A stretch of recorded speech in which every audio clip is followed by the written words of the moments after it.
Hey guys, I'm Arrington Thompson. I am part of Old School Guys Talking Old School Music. I have my good friend Larry Fulcher, two-time Grammy Award-winning bassist. Larry, how are you, buddy? I'm doing good, man. We were just talking the sciatica blues. But other than that, That could be your third Grammy right there, the Sciatica oh Blues. gosh. But other than that, yeah, I'm doing good, man. Hanging out with wife, daughter, and grandson. So I'm a Nice. pretty happy guy. And then we have my really good friend Steve West. Steve, how are you, buddy? Doing wonderful, Arrington. Thank you for once again being stupid and finding my phone number to include me in this And all-star this is going to be production. good. This is going to be good. I really felt. First of all, let me just say that you and your family were all about music, right? And when I was growing up, and I spent a lot of time in your studio. And Larry, he had the best stereo setup with two JBLs mounted to the ceiling. And I don't even remember what you have as a receiver. It was an old Yamaha receiver, which I still have, by the way, and Well, it still works congratulations. just perfectly. It was wonderful. It was absolutely wonderful. And we spent many hours down there playing pool and listening to music. And part of our routine, we listened to a lot of Chicago and we listened to a lot of Earth, Wind, and Fire. And today we're going to talk about both. Yay. So, Larry, when I mention, let's start with Chicago, alphabetical order for no better reason. When I mention the group Chicago, what comes to mind, Larry? Chicago Transit Authority. Yes. That's that was the name that came out. Man, they were had a big part in the transition. Of musicianship. With band, I mean, this is back in the days when a band could work 6 nights a week in a nightclub, and you could actually make a living. So, but they elevated the musicianship. Everybody had two guitars, bass, and drums. And they were in tune, relatively, sort of. And it was like three chords and a cloud of dust, and you had a band. But Chicago, those guys could actually play. They were in tune. They had arrangements. It was real music, and they were talented musicians. So everyone had to when those songs became popular. Songs like "Beginnings" and "25 or 6 to 4."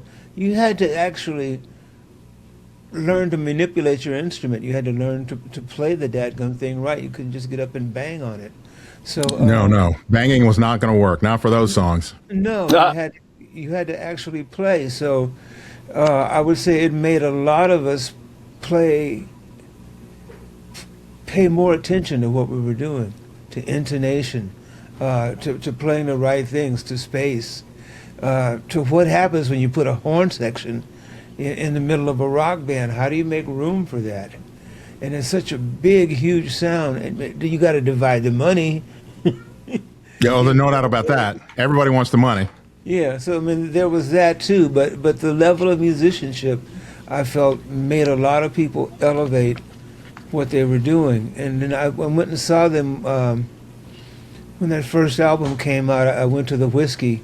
They were at the Whiskey a Go-Go for a week, and I went at least 3 or 4 of the 7 nights and just watched them combine rock with really talent. And I loved them. I loved them. I loved them. I loved them. yeah. Steve, Yes. when I mention Chicago, what do you think about? Well, I think building on what Larry talked about was 7 incredible musicians, all masters of their instrument, and they were able to elevate musicianship, as Larry had talked about. Up until that time, a lot of top 40 records were recorded with studio musicians, and the band that you saw on the cover of the record had very little to do with the musicianship that went behind the record. Right, right, right. These were 7 cats that could all play their brains out and did so with a great deal of joy and a great deal of cohesiveness. And it really elevated what the phrase a band could mean to pop music. Tell me a little bit about the drummer, Steve, because this is one of the first drummers that you pointed out to me, at least in my recollection, besides John Guerin, of course. Right. Tell me a little bit about the drummer and your thoughts about him. Well, Danny Serafin was a classically trained musician. He played trombone, if I remember correctly, but he became a drummer, and he was a guy that got a lot of the blame, if you will, for the band when things went wrong. But he was a guy that brought the drums out of the back of the bandstand and made it part of the group. And actually, when things got really good in that band, Danny became their business manager because a lot of the other guys had some problems with substance abuse and couldn't be trusted with the money. Right, right. So why don't we start with the first thing I'd like to do is play just the drums from "Make Me Smile." This is part of the drum part, and one of the things that I think that really kind of separates Danny Serafin out is not his solos, but yet what he's doing just normally. It's like he is drumming to drum and just absolutely killing it. And then his solos are okay. And his solos are okay, but he is great the rest of the time. I find that fascinating.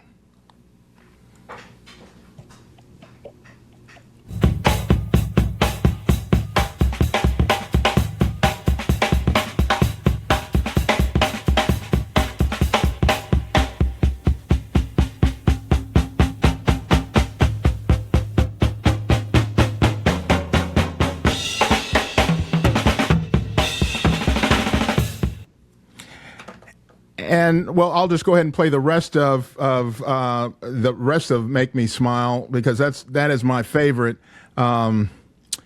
Chicago tune, and then we will dive into some of the others. But let's go ahead and listen to "Make Me Smile."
Make Me Smile.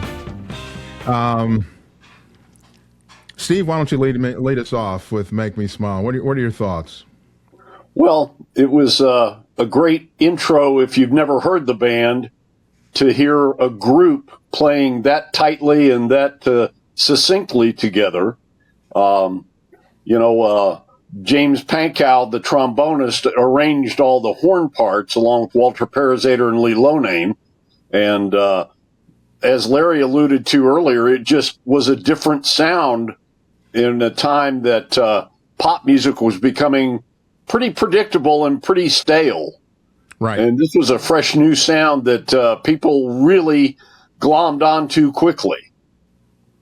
Larry? It also, man, you had the drums not only keeping a groove, but they were accenting what the horns were doing. You know what I mean? Like when the horns were popping, he orchestrated his parts, if that makes sense. And I remember one of the first nights when I saw them at the Whiskey, their guitar player Terry Kath, who was not nearly lauded enough for his talent, but he was saying usually when you hear of a band from Chicago, you expect to see a blues band, and he says, to be honest, if I had to play another blues song, I would throw up. And I thought that's kind of maybe elitist kind of thing until you listen to what they were doing. It wasn't jamming. It was very well orchestrated and planned. I mean, there was free form, yeah, there was room for expression, because Terry just badass guitar player, man. He could play with anybody. But you had that orchestration thing. You could hear the Buddy Rich big band influence. In kind of what doing. So let's transition to 25 or 6 to 4, which even if you've heard this before, think about the guitar part. And this is Terry Kath at his best, in my opinion. And you can find on the internet a couple of live performances where he just shreds the guitar. Absolutely incredible. 25 or 6 to 4.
So I let that one play a little bit longer than normal because that was just an incredible solo. And it actually goes on just a little bit longer. So Larry, that's kind of what you were talking about.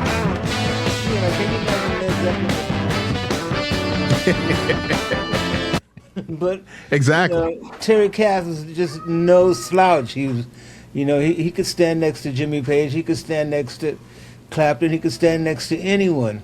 But I can't imagine Cream with horns rocking like that and making it rock. Chicago made it rock. They made that horn section was playing in tune. They made it rock. They made it pop. You had to stand up with your instrument. You couldn't slouch. I saw Chicago when I was in college, probably 80, 81. I guess during their slump period, I guess you would say, before they really dove headfirst into the ballads. And I can't even remember what their first tune was, but it was almost like their instruments were cold. They still had them in the case. The horns were just all over the place. And then all of a sudden, like they flipped a switch, and the second song, perfect. Absolutely perfect, and they just killed it the rest of the night. And because at first I was going, "What's up? What's wrong?" Absolutely incredible. Steve, what are your thoughts? Well, I remember seeing Chicago when they opened up with the Beach Boys at the Cotton Bowl in Dallas, Texas, in about 77. 77. Yep. Yeah, and that was the introduction if you will, to my jaw-dropping period. I had never seen a band that tight, and the people in the stands knew all the words, and it was a real experience, the one that I'll never forget. And I cherish that memory greatly. That was probably at the height of their powers, where they were really, really. Also, I think that's probably when they were most popular. But let's go ahead. I was just going to say, I don't know about that. Most popular. They sold a lot of records in the 80s and 90s, but their original lineup and their original vision of music, I would have to agree with you. I think the mid to late 70s, they were right at the top of their game. So let's transition into. Go ahead, Larry. I'm sorry for interrupting you. I liked them better in those first years. Yes. Because they were harder. You know what I mean? It became more studio-ish, if that's a word, later. And Peter Cetera, he's a fine singer, but he was my least favorite singer in the band. You know, it was just too smooth. It was just too sweet. Terry Kath had that to his voice. And Bobby Lamb was just a good singer. You know, at the beginning, he was just a great vocalist, and Peter Cetera was kind of, but you know, unbiased. No, I think that that point is absolutely incredible. And I think one of the things that made the band really good is that you had those three singers, and you also had three main writers. So it wasn't one guy trying to crank out everything. You had Lamb, you had Kath, you had Cetera. I don't know how much he wrote at the early part, but he did. But he sang a lot. So, and when you had those three voices, I mean, it gave the group a lot of diversity, and I think it helped it with their punch. And they all supported each other too musically on stage. You know, like everybody had everybody else's back. Everybody's paying attention to what's going on. So Cetera was a fine bassist. I'll just leave it at that. Let's transition into the beginnings.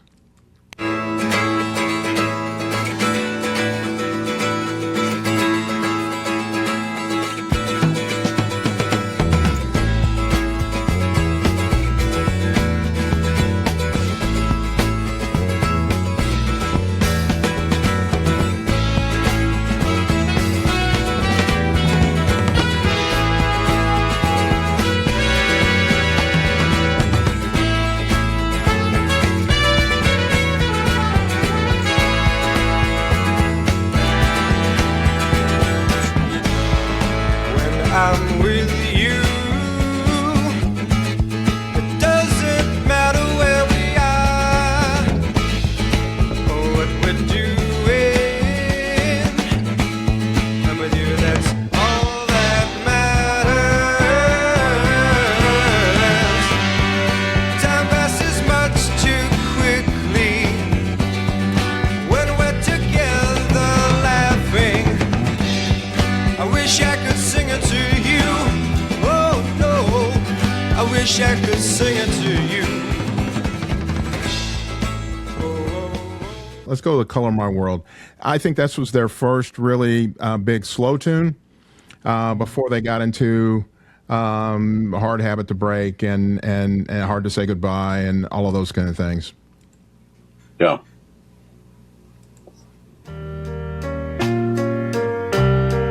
Now this song has a long intro, so I cut the intro down.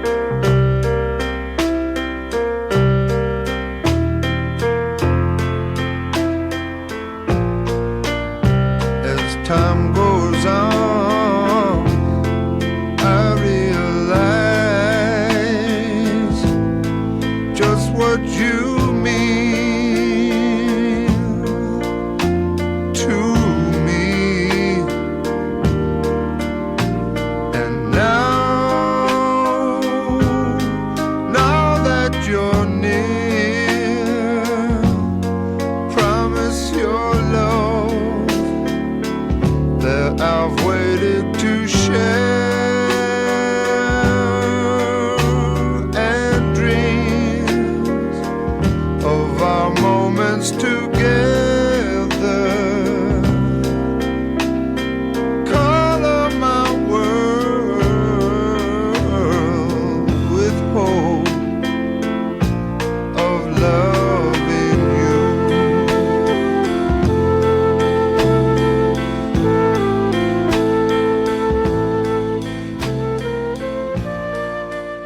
Steve, your thoughts on Color My World? Well, it was a departure from what they were traditionally known for up to that point. You know, it was a nice soft ballad, had a nice Walter Parazater flute solo there, but you had Terry Kath's pretty rough vocals, which I thought was a nice counterpoint. And, you know, it was just another example of how versatile that band really was. Right. You know, they didn't do a lot of overdubs because they didn't need to. Those were talented players that could shine pretty much no matter what the surroundings were. Pretty impressive. Larry? Man, when you have that many talented people on stage, it gives you a lot of colors to paint with, you know, in your musical palette. And they used them. You know, it was eye-opening for a lot of musicians. They made being a horn player cool. You know, Yes. they made Yes. having horns in your band cool because you realize, okay, not only can we now play these Chicago tunes, but if we want to do a Sam and Dave tune, or we want to do a James Brown tune, we got horns up here. And we have an advantage over guys that can't do it, because if you didn't have horns, you couldn't do a song like Beginnings. You No. know, and it was one of those songs that you had to play in nightclubs. After those guys got popular, you had to play 25 or 6 to 4. You know, you had to do those things. So it gave horn players, like I said, it made them cool. Yep. So, because you said the horns were cool, I actually pulled the horns out of Does Anybody Know What Time It Is? And let's hear that.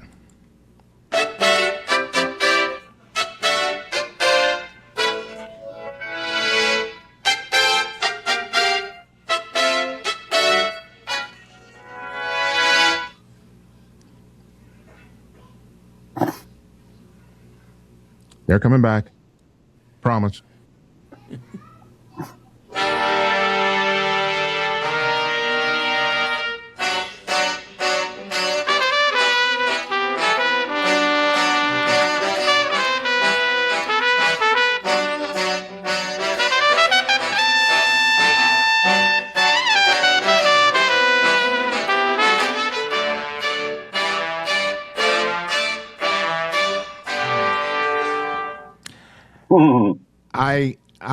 When I saw them live, I was amazed at how, I guess, energetic and how the horns really kind of drove not just the harmony, but also part of the groove.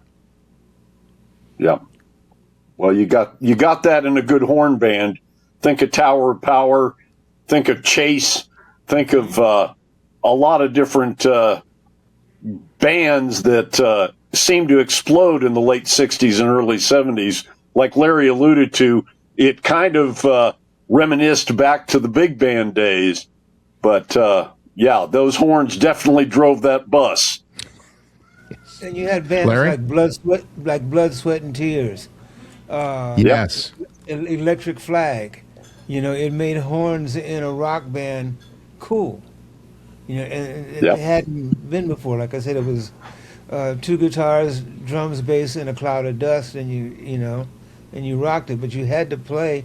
If you got the horns playing those prescribed parts and they're hitting the right notes, that means that you got to play the right notes on guitar and bass too. You know what I mean? That's exactly right. Yep. Skippy. And stay out of the way of the horns. You got, it makes you got a placement, tone, and correctness, and still rock, and still be funky, still be soulful, but to play the stuff right. Play it musically. I would argue that these guys were soulful. Let's listen to Does Anybody Know What Time It Is with everything together.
anybody really know what time it is? Does anybody really care? If so, I can't imagine why. We've all got time enough to So that was Does Anybody Know What Time It Is? Absolutely wonderful, wonderful tune. I'm going to transition into another one of my favorites, just because I like the way it makes me feel. And this is Saturday in the Park.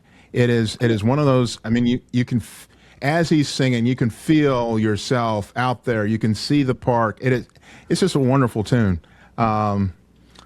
Larry, before we get to it, any thoughts on this? Oh, just what you were just saying. It's very descriptive of a day. It's very cinematic, if that makes sense, in rock and roll, or theatrical. You can envision. Yep. You feel like you're there in the park. It's a good tune. It's a good marriage of rock and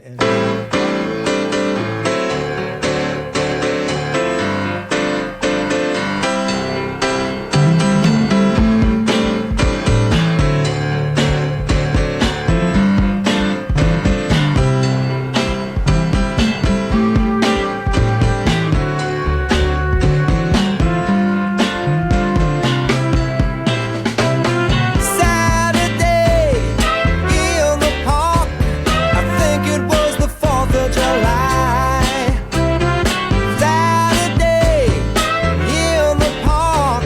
I think it was the 4th of July. People dancing, people laughing, a man selling ice cream, singing Italian songs.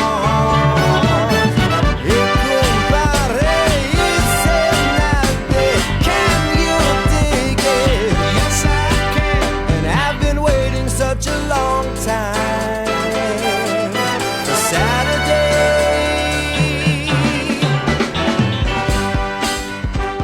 That was Saturday in the Park.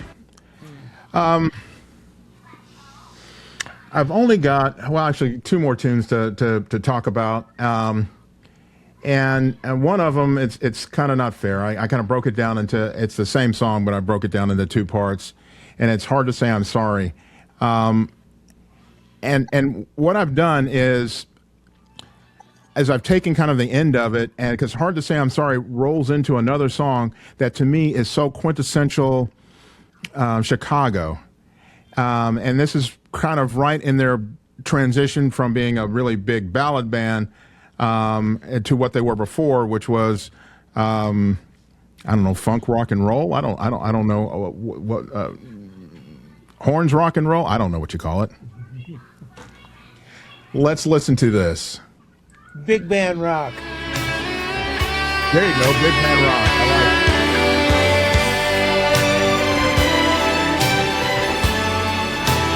You're gonna be the life you want.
I cut it off here because I've gotten in some hot water with YouTube when you use really long clips. So I try to keep them close to a minute and a half. Not that anybody cares, but anyway, that's why I cut it off there. Steve, what are your thoughts? Well, it was an interesting time in the band's history.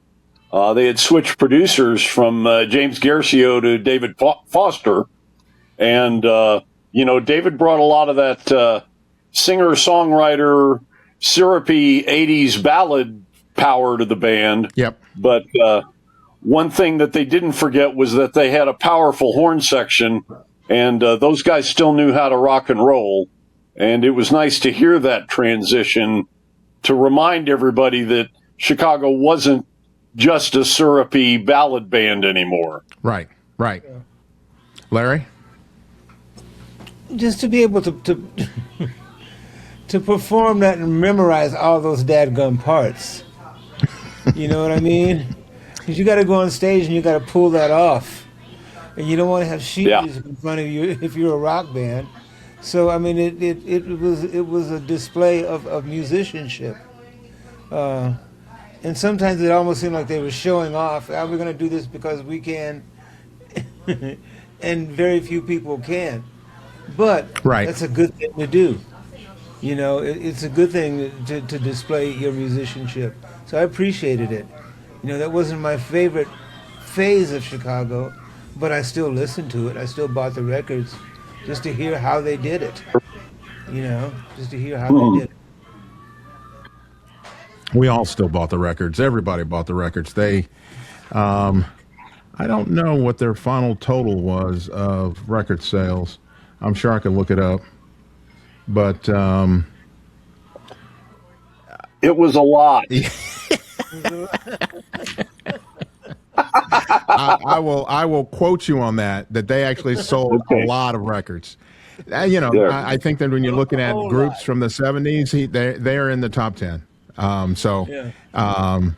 It's hard for me. You've got to give that group their due. The one thing I do need to mention is that Terry Kath, who was their electric guitarist and wrote a lot of the songs and sang on a lot of the songs, he died tragically in 1978 of a self-inflicted gunshot wound. It was one of those things, as I recall, he was actually playing with a gun and told whoever was with him that the gun wasn't loaded, and it turned out that it actually was. And that, of course, changed the band forever because I'm sorry, I don't think there's certain people that you can't replace, right? Sure. And in this band, I think they had a unique chemistry that was second to none. And it included this great guitarist, Terry Kath. Final thoughts on Chicago. Steve, we'll let you go first. Well, I mean, like you said, they sold a lot of records. They lasted a long, long time. I mean, they continued to tour with pretty much a set lineup. Certainly, age has taken away some of the guys that have decided to step back, but it's just an amazing tribute to a singular group of individuals that, you could really, as Larry talked about earlier, have a horn section, but make it rock and roll. And I think they did that very successfully. They're still touring. They're as you mentioned, they tour actually with Earth, Wind, and Fire, which is kind of why we're putting this together. Larry, your thoughts? I divide them up into sections. There was there was Terry Kath, and there was post Terry Kath, and it's almost like two different bands because once Peter Cetera became the front guy, it became more ballad oriented and more David Foster-ish, pop-ish. But that Chicago, the CTA, Chicago Transit Authority, I love those guys. So I'm prejudiced to that time period with the band. And I have a couple of friends that are now in Chicago's touring band, and I'm really happy for them. My friend Yeah. Bill Champlin, great songwriter, singer, became part of the band. Have a friend from Mexico City, Carlos Maguia, who's now playing keyboards Yeah. with them, and I'm very happy for him because it's a good gig. Sure. But